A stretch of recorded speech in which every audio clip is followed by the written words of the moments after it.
What's going on, you beautiful people? I just got done watching the new suspense thriller film, Blink Twice, starring Channing Tatum. Let's talk about it. Now, when I first saw this trailer for this film, it was a few months ago. I'm going to say, I was intrigued, to say the least, as Channing Tatum's one of my up there actors. I won't say favorite, but he's probably one of my favorite comedic actors, just because my favorite comedies of all time are 21 and 22 Jump Street. Those films, no matter how I'm feeling, if I go back and rewatch, make me die laughing just the same amount as I did the first time watching them. Now, when this trailer came out, seeing him in a different type of role was what got me intrigued. He's mainly been in a lot of comedic roles, like seeing him from playing Gambit in the new Deadpool and Wolverine to this character in this film was completely 180 and was completely different and awesome. I'm not going to say it's a Oscar-worthy performance, but it was pretty cool seeing him tackle something different. Seeing him tackle a man who seems to be a character that has some psycho mental health issues, and seeing what he could do with his bag and what creativeness he comes to that character was what got me interested in seeing this film. With that being said, that is most likely the only positive thing I have to say about this film, which we'll get into here shortly. Now, Blink Twice is directed by Zoe Kravits, which I might got that name wrong. Most of us will know her from the latest Batman film, The Batman, that had Robert Pattinson as Batman. And just because I brought that up, I have to show this off. I ended up going to get this today, which is the new Batman popcorn bucket. It lights up. It's awesome. I love it. It's a waste of money, I know. Just to show you, the top lid comes off. That's where the popcorn goes. This thing moves. It's your own freaking bat signal. Who the fuck does not want that shit? With that being said, I just wanted to show that off. Now, Zoe Kravitz, Zoe probably is the name. She directed and co-wrote this film with E.T. Feigenbaum. She also put her fiance, Channing Tatum, which I forgot that they was together. She made him the star of this film, which I'm fine with. I will say, I'll go into how I felt with her directing debut here in a few. But this is going to be a spoiler-free review until probably the last few minutes, which I'll let you guys know. But this film synopsis goes as the following. When tech billionaire Slater King meets cocktail waitress Frida at his fundraising gala, he invites her to join him and his friends for a dream vacation on his private island. Wild nights soon blend into sun-soaked days, but when strange things start to happen, Frida must uncover the truth if she hopes to make it out alive. The film stars Channing Tatum, as most of you know, Naomi Ackie, who has been in Lady Macbeth, the Whitney Houston biopic, which she played Whitney Houston, if you guys didn't know. And she was, I don't know how big of her character was, but I don't think she was like a big character, but she was in the last Star Wars film. The film also, the cast goes on to include Elias Shawkat, Adria Arjona, Simon Rex, Haley Joel Osment, Christian Slater, True Mullen, Liz Carabell, Gina Davis, Kyle MacLachlan, and Lavon Hawk, who is Ethan Hawke's son. Honestly, enjoyed seeing him in his scenes. He was actually pretty good in the film. Hopefully see him in a few other things in the future. But going into, the film goes pretty much how you think it will go, with a few twists at the end. For the directing debut for Zoe, the film itself didn't look that bad. Shots at times were creative, and it seemed to do a very good job in my view. She had a good job handling a director's chair and a camera, in my view, like for her director debut. Like, this film isn't bad looking at all. The direction, the scenes, all that information. But now, I wouldn't be a critic if I didn't discuss what I loved and didn't love. The main issue I had was probably with the story. But going into what I loved, which honestly isn't much, like I just discussed, some of the shots and how the film was directed was good. Zoe could have a good career as a director if she chooses to do so, moving forward. And second, Channing Tatum is the only actor worth seeing in this film. I said it. Besides Naomi and Adria's performances during the third act, now those two women in the last 30, 40 minutes of the film did amazing. Before that, the first hour with their characters, fucking bland, and no, I didn't give a shit.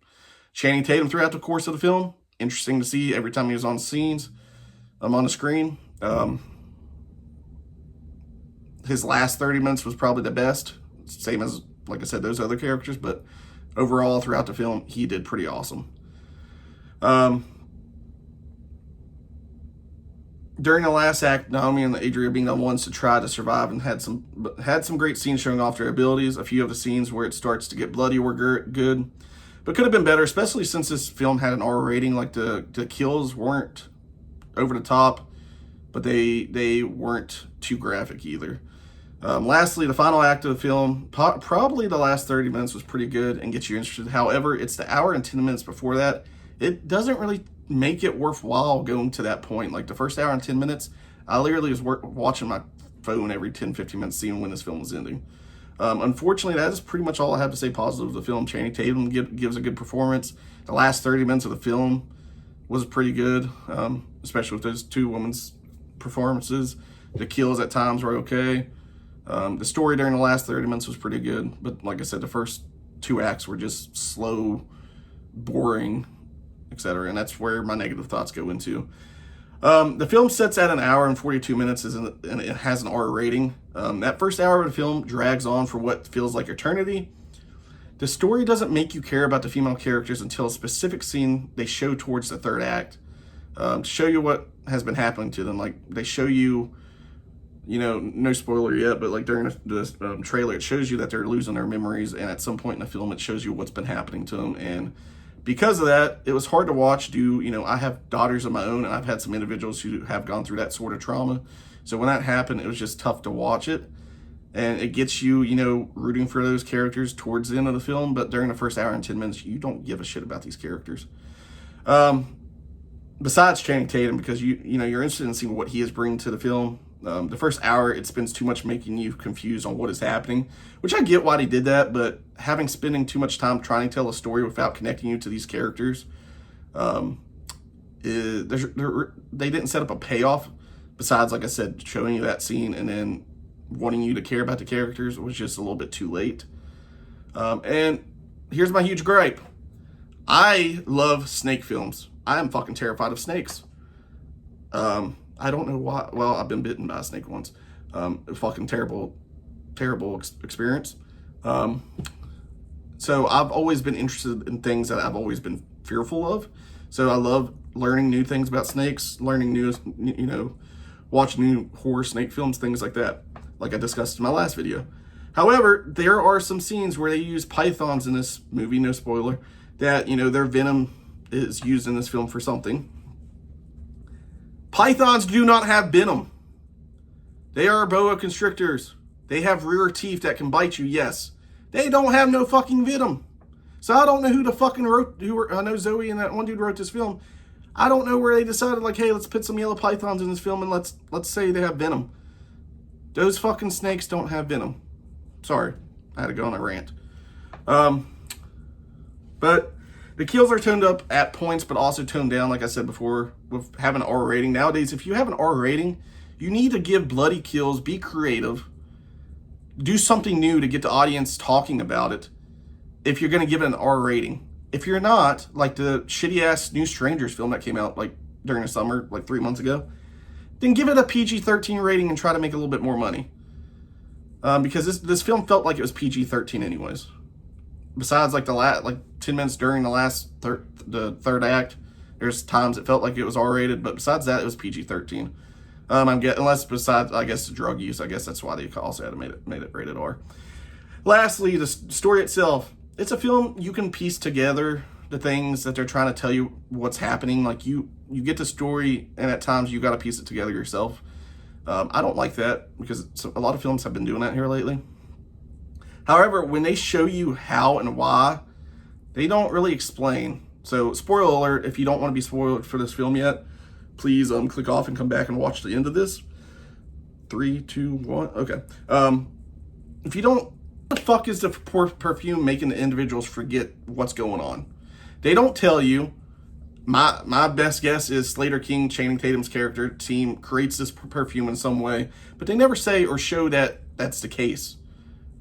Everybody wears the perfume, they forget the next day. If you don't wear it, it starts wearing off. That's where the snake bites and venom comes in.